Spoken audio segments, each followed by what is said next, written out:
Bank में क्या करोगे?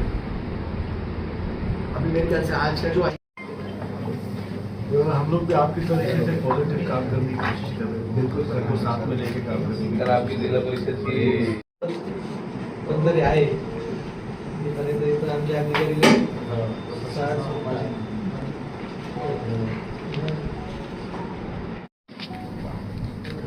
आमदार बहुत है, बम साहब जैसा कोई नहीं है। Thank you so much.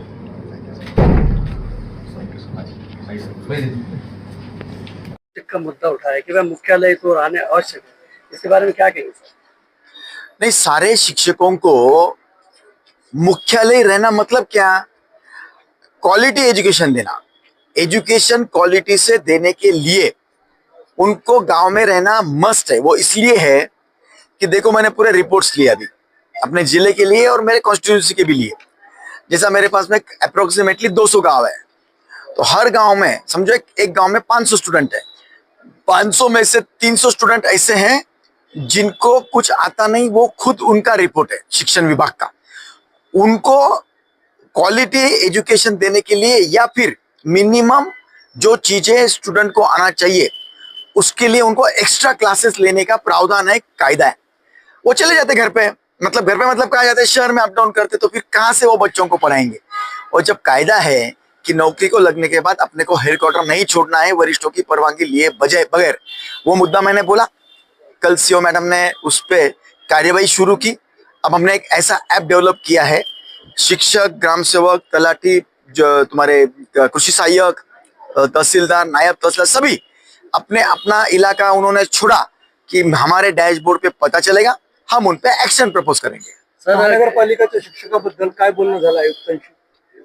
महानगरपालिकेत तुम्ही 2 तास बसला होता आयुक्त, काय विषय होते नेमके आणि काय? हा, मी महानगरपालिकेमध्ये पत्र देऊन आलो होतो। माझे 2-3 विषय होते। प्रशासक काळामध्ये जेव्हा कोणतेही लोकप्रतिनिधी नव्हते तेव्हा मोठ्या पद्धतीने इथे अनियमितता, कोणत्याही नियमाने कामं न होता, सगळेच कामं नाही पण मोठे कोट्यवधी रुपयांचे अनियमितता धरून कामं झालेली आहेत, पर्यायाने करप्शन झालेलं आहे।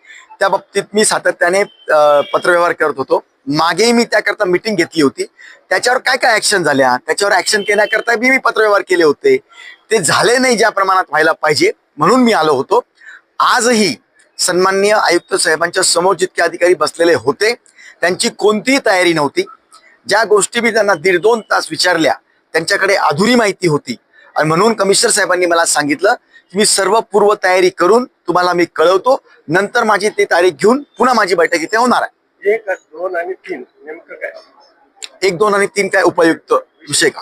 हा, 1, 2 आणि 3 विषय असे होते की बघा, आपल्या कॉर्पोरेशन मध्ये एक सेक्शन आहे पैसा कसा वापरावा, त्याच्यामध्ये कलम आहे 67(3) क। त्याच्यामध्ये अगदी भूकंप झाला, काही एखादा समजा काही मोठी बाढ आली, तर इमर्जन्सीला पैसा वापरण्यासाठी तुम्हाला टेंडर काढायची गरज नाही, तो पैसा तुम्ही ताबडतोब वापरून घेऊ शकता। यांनी काय केलं, स्वतःचे बंगले सजवले, स्वतःचे पेवर ब्लॉक बसवून घेतले। कित्येक ठिकाणी त्यांनी पैसा वेस्ट, म्हणजे टेंडर न काढता अरबो रुपये काढण्यात आलेले आहे। त्याचा प्रश्न मी त्यांना विचारला।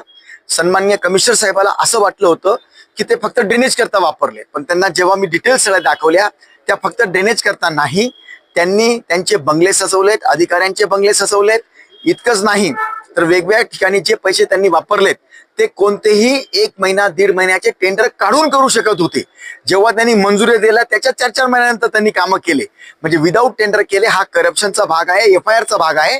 त्याकरताही कमिशनर साहेबांनी हेच सांगितलं की मी सगळे गोष्टी तपासून घेतो, मी आज सगळं बघितलेलं नाही, पुन्हा एकदा मला ते जेव्हा कॉल करतील तेव्हा मी पुन्हा येईल आणि त्याचा सगळा जो काही हिशेब असेल मला पर्यायाने कायद्याने घेण्याचा, तो मी घेईल। तिसरा विषय होता 67(3) झालं एक। नंतर होता बायोमायनिंगचा।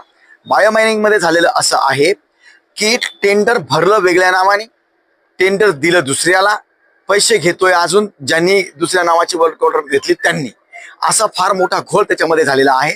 सुरुवातीला तर ज्या अपेक्षेने केंद्र सरकार आणि राज्य सरकारने पैसा दिला होता महानगरपालिकेला, जेणेकरून हा सगळा कचरा मुक्त शहर व्हावं, त्याला बायोमायनिंग करून तो कचरा साफ व्हावा, ते न करता तो कचरा उचलून दुसरीकडे टाकण्यात येत होता। मग मी क्वालिटी कंट्रोल नाही, आपल्या पर्यावरण म्हणजे ज्याला आपण म्हणू प्रदूषण पोल्युशन वाल्यांना मी बोललो होतो, त्यांना फोनवरही बोललो होतो, नंतर तो दंडही लागलेला आहे 7-8 कोटी रुपयाचा त्यांना, तोही विषय झालेला आहे. आता त्यांनी सांगितलंय की त्यांनी 7-7.5 लाख टनाचं काही केलेलं आहे म्हणून, पण त्याचेही पूर्ण पुरावे त्यावेळेला उपलब्ध नव्हते. एकंदरीतच सगळ्या बाबींचं पुनश्च एकदा मीटिंग मला घ्यावी लागणार आहे. असे बाकीचे बरेच मुद्दे आहेत, आता टप्प्याटप्प्याने त्याच्यामध्ये घेऊ. कल एक मुद्दा आया था, सीओ मैडम के सामने जो तो सरपंच साबले जो है मंगेश साबले आ गए थे, लेकिन आपको देखते एकदम मामला 1 मिनट में शांत हो गया, क्या मामला था सर? नहीं, ऐसा कुछ नहीं था, उनका कोई मसला था, कुछ तो भी बात लेकर वो आए थे, तो उनको रिक्वेस्ट किया कि सीओ मैडम कलेक्टर ऑफिस में अर्जेंट चीफ सेक्रेटरी साहब की उनकी विसी थी, तो वो होने के बाद में वो आने के बाद उनको हैंडल करने वाले थे, तो उनको रिक्वेस्ट किया कि भाई आप सुन लो, तो उन्होंने भी बड़ा दिल बता के वो रुक गए. इतना इशू था. धन्यवाद. Thank you. या विषयावर विधानसभा मध्ये सुद्धा बोलण्यात आलं होतं, प्रश्न उपस्थित केला होता, तरी सुद्धा कारवाई का न? नाही, तेच विषय आहे. मी जे विधानसभेत बोललो त्याची चौकशी चालू आहे. IAS ऑफिसर गोविंदराज साहेबांच्या अध्यक्षतेखाली ती चौकशी चालू आहे त्या बाबतीतली. परंतु आज जे मी आलो, सगळेच मुद्दे काही हाऊसमध्ये मांडता येत नाही. राहिलेले मुद्दे जे काही होते त्याची चर्चा करणार.